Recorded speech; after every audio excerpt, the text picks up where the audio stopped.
Iran US war का सबसे important दिन। डोनाल्ड ट्रंप ने धमकी दी कि तबाही मचेगी, सिविलाइजेशन खत्म हो जाएगा, और इसके बीच ईरान ने अभी रिस्पॉन्ड किया है। और मैं आपको बता दूं, ईरान ने बोला है हमारे पास अभी भी 15,000 लॉन्ग रेंज मिसाइलें और 45,000 ड्रोन्स बाकी हैं। ये ईरान ने बोला है। डोनाल्ड ट्रंप की धमकी के बीच उनका डूम्सडे प्लेन दिखा है, और ये सारे सिग्नल्स हैं कि बहुत ही कयामत की रात ईरान पर गुजर सकती है। हमने आपको काफ़ी सारे अपने एपिसोड्स में दिखाया है, बताया है। जीटी बख्शी साहब का एक इंटरव्यू किया, उसमें उन्होंने पूरे तरीके से बताया कि क्या होने वाला है। धमकी जब दी है ट्रंप ने कि न्यूक्लियर वॉर होगा, उस पर भी समझाया गया। देखिए, अगर न्यूक्लियर वॉर होता है, न्यूक्लियर स्ट्राइक होती है, तो बहुत ज़्यादा दिक्कतें होने वाली है पूरी दुनिया को।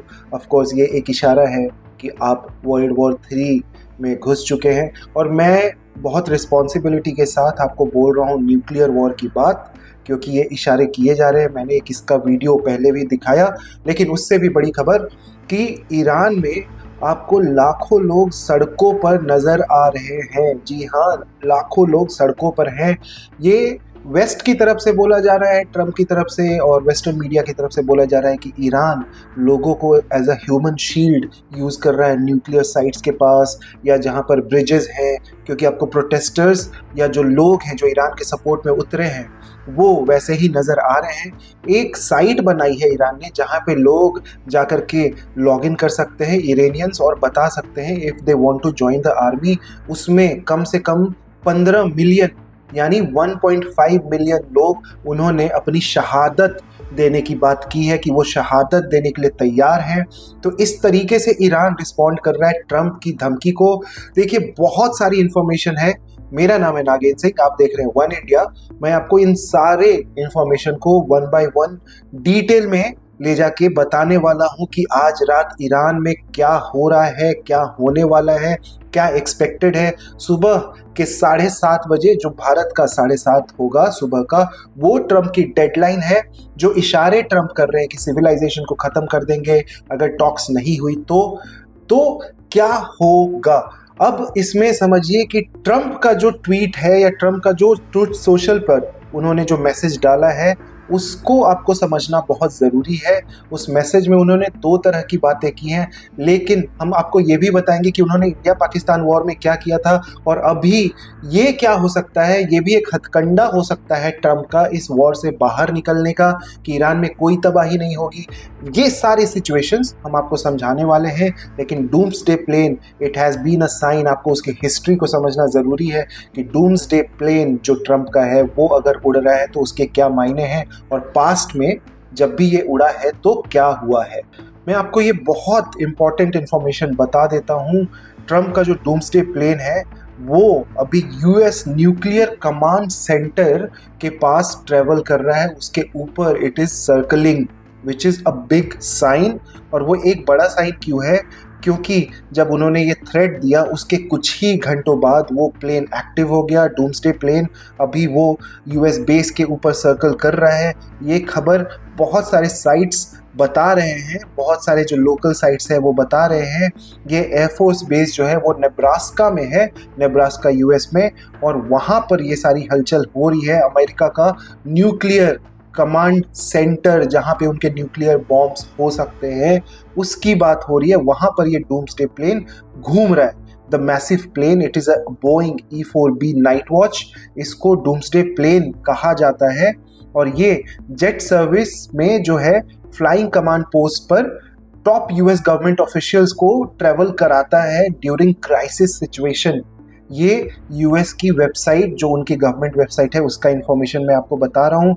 इसमें president, vice president, secretary of war, यानी कि इस वक्त हो सकता है कि डोनाल्ड ट्रंप उस डूम्सडे प्लेन में हो, और डोनाल्ड ट्रंप उस समय जा रहे हैं डिसाइड करने की वो बटन दबाएंगे कि नहीं, ईरान पर न्यूक्लियर स्ट्राइक होगा कि नहीं। अब जो फ्लाइट ट्रैकिंग डेटा है उसके बारे में भी बता देता हूँ। वो बता रहा है E-4B, it was seen leaving the air force base at 10:17 Eastern Standard Time, making at least 6 circles above the soaring of over Starhan, which is about 40 miles east. ये इंफॉर्मेशन बहुत ज़रूरी है। ये इंफॉर्मेशन आपको बता रही है कि ट्रंप नेब्रास्का की ओर मूव कर चुके हैं। वो प्लेन सर्कल कर रहा है, पहुंचने वाला है न्यूक्लियर साइट पे। उसके बाद ट्रंप हो सकता है बहुत बड़ा डिसीजन ले, जो समझ में आ रहा है। ट्रंप ने अपने ट्रूथ सोशल पर बोला कि ईरान, मतलब गालियां देके, जो वर्ड FU वाला वर्ड हम इस्तेमाल नहीं कर सकते, वो गालियां देके खोलने की बात की, लेकिन ईरान नहीं माना। अब ईरान दिखा रहा है कि वो तैयार है अगर आप न्यूक्लियर स्ट्राइक भी करते हो तो। और ये बहुत घातक बात है, ये बहुत ही घातक बात है। ट्रंप का पागलपन हम नहीं डिस्क्राइब कर सकते, या हमारी समझ नहीं होगी इसके बारे में, लेकिन ये बहुत ही घातक होता जा रहा है मामला, ईरान के लिए बहुत सीरियस होता जा रहा है। और अगर ऐसा है कि डूम्सडे प्लेन इधर है, तो बहुत कुछ हो सकता है और बदल सकता है पूरे दुनिया की हिस्ट्री में, ह्यूमन हिस्ट्री में। हो सकता है हम अपने जीवन में दुनिया का सबसे सर्वनाश का काल देखें। ये एक रियलिटी बनती जा रही है। As a journalist we don't think of telling all this, लेकिन इस वक्त जो हो रहा है उससे ऐसा लगता है कि ये हो सकता है।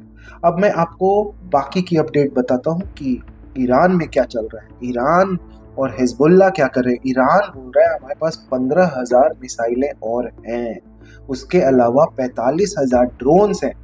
आपने बहुत ज़्यादा स्ट्राइक्स किए हैं इजराइल पर, कतार पर। तो ईरान ने कहा है, ये धमकी दी है कि पूरा का पूरा मिडल ईस्ट हो जाएगा ब्लैकआउट और कहीं भी इलेक्ट्रिसिटी नहीं होगी। केवल ईरान में नहीं, बल्कि सऊदी अरेबिया, कतार, बहरीन, कुवैत, UAE, जहां दुनिया के सबसे अमीर लोग बसते हैं, वो फुली डिस्ट्रॉय कर देगा ईरान। ये ईरान ने बोला है, उनके पास मिसाइलें बची हुई हैं। ट्रंप ने भी ये दावा नहीं किया है कि वो मिसाइल साइट पे हिट करने वाले, वो तो वो कर ही रहे थे 39 दिनों से। अब ये बोल रहे हैं या इनडायरेक्ट धमकी दे रहे हैं कि वो सीधे अब पूरा बर्बादी चाहते हैं। लेकिन इन सब बातों के बीच समझिए कि ट्रंप का जो ट्वीट है उसमें, या ट्रंप का जो ट्रूथ सोशल पर मैसेज है, उसमें बात चल रही है कि हम बात कर रहे हैं ईरान के साथ, ये बातें चल रही है। ईरान की तरफ से बोला कि हमने सारी बातें बंद कर दी है। कतार के जो मिनिस्टर हैं, फॉरेन मिनिस्टर, उन्होंने यहाँ तक बोल दिया कि सारी बातचीत बंद हो सकती है। डेवस्टेशन के लिए आप तैयार हो जाइए, ऐसा डेवस्टेशन जो आज तक कभी हमने गल्फ में नहीं देखा, उसके लिए आप तैयार हो जाइए। All the channels have been closed. ये बहुत बड़ा मैसेज है। अब ईरान में गलियों में लोग हैं, तबाही होने वाली है। कुछ ही मिनटों में हमें पता चल जाएगा, कुछ घंटे बोलिए, मिनट बोलिए। बहुत सीरियस हो चुका है ये मामला। लेकिन ट्रंप न्यूक्लियर स्ट्राइक करेंगे कि नहीं, ये अब बहुत बड़ा सवाल। ईरान मरने के लिए तैयार है, अपनी स्वतंत्रता के लिए वो लड़ने के लिए तैयार है, वहाँ के लोग तैयार हैं, ऐसा वीडियोस में दिख रहा है। अब ये उनका प्रोपेगेंडा है क्या है, लेकिन लाखों जाने दांव पर लगी हैं, और केवल ईरान में ही नहीं, इजराइल में भी और बाकी गल्फ रीजन में। उसके अलावा मैं आपको एक बहुत अजीब सी अपडेट देता हूं, जो कि शायद आपको विश्वास ना हो, लेकिन भारत के बहुत सारे टॉप मिनिस्टर्स अभी US में हैं। बहुत सारे इंपॉर्टेंट लोग US में हैं। मैं आपको थोड़ी सी डिटेल बताता हूं। जो सबसे बड़ी डिटेल है जो US से आ रही है और भारत से रिलेटेड है, ईरान US वॉर से, कि सर्गियो गौर जो भारत में राजदूत है US के, वो उनको बुलाया गया है डिनर के लिए ट्रंप द्वारा। और जो भारतीय वायुसेना के प्रमुख हैं AP सिंह, वो अभी वॉशिंगटन में है। विदेश सचिव विक्रम मिस्री, इनका भी नाम आपने सुना होगा, वो भी अमेरिका पहुंचने वाले हैं। तो ये एक नई खिचड़ी पकड़ी है जिसके बारे में अभी किसी को नहीं पता, लेकिन ये खबर जो है ये काफ़ी अभी ट्रेंड कर रही है। और केवल कुछ जो US के चैनल्स हैं जैसे फॉक्स न्यूज़, वहाँ पे काफ़ी सारी चर्चा ट्रंप कर रहे हैं, वहाँ पे बातें करे जा रहे हैं और स्ट्राइक्स की बातें हो रही है। व्हाइट हाउस ने हाउएवर इसको डिनाई किया है कि न्यूक्लियर स्ट्राइक होगा, लेकिन कौन सी ऐसी कंट्री होगी जो कि बता करके आपको दुनिया का सबसे वहशी कदम लेगी और एक न्यूक्लियर स्ट्राइक करेगी। लेकिन इन सब के बीच जो ट्रंप ने भारतीयों को बुलाया है, उसका मकसद आपको हम कल सुबह तक हो सकता है बताएंगे, या रात में अगर हम जागे रहे तो आपको और डिटेल्स देंगे। लेकिन अभी ईरान में क्या होने वाला है, ट्रंप ये एक गेम खेल रहे हैं JD वांस के साथ धमकियों का, कि सच में ये एक न्यूक्लियर स्ट्राइक करेंगे। ईरान बोल रहा है हम तो बात ही नहीं कर रहे। अगर बात नहीं कर रहे तो ट्रम्प का बोलना है कि हम सबको मार देंगे, पूरा इतिहास मिटा देंगे और सिविलाइजेशन मिटा देंगे। ईरान ने पलटवार में बोला है कि सिविलाइजेशन हमारी जो है वो यूएस से भी पुरानी है, आप उसको कैसे मिटाओगे? 5000 साल पुरानी सिविलाइजेशन, आप उसको कैसे मिटाओगे? उनका एक ऐसा वक्त था कि ईरान पूरी दुनिया पे राज किया करता था। आज भले हालात बहुत अलग हो, ट्रम्प के सैंक्शंस और वो अब ईरान को सुधारने की और गे राइट्स की बातें करने लगे हैं, और उसके वजह से वो अब इतने बड़े बड़े स्ट्राइक्स करना चाहते हैं कि ईरान में बहुत करप्शन है। That's why he is striking, this is what he is writing. समझिए किस लेवल का वहशीपना चल रहा है। तो अभी ट्रम्प एक निकलने का रास्ता खोज रहे हैं कि वो इतना धमकी दे के फिर खुद से अनाउंस कर दे, जैसे उन्होंने भारत पाकिस्तान वॉर में खुद से बोल दिया कि हमने सीज फायर कराई, जबकि डीजीएमओ लेवल की टॉक्स हुई भारत और पाकिस्तान के बीच। तो फिर से उनको एक रास्ता मिल गया है ये धमकी दे के, दुनिया में अपना ड्रामा फैला के कि भैया न्यूक्लियर स्ट्राइक करेंगे। इस वजह से ईरान मान गया और अब उन्होंने समझौता कर लिया, खुद से ये अनाउंस कर देंगे और अपना यूएसएस जेराल्ड फोर्ड और बाकी के वॉरशिप्स लेकर के, जिसको कि ईरान ने जिसकी हवा निकाली 101 मिसाइलें मारी और भगाया उसको, ट्रम्प ने उसको भगाते हुए वो जीत का अनाउंसमेंट कर देंगे। ये देखना बाकी रह गया है। मेरा नाम है नागिन सिंह, आप देखते रहिए one India. Subscribe to One India and never miss an update. Download the One India app now.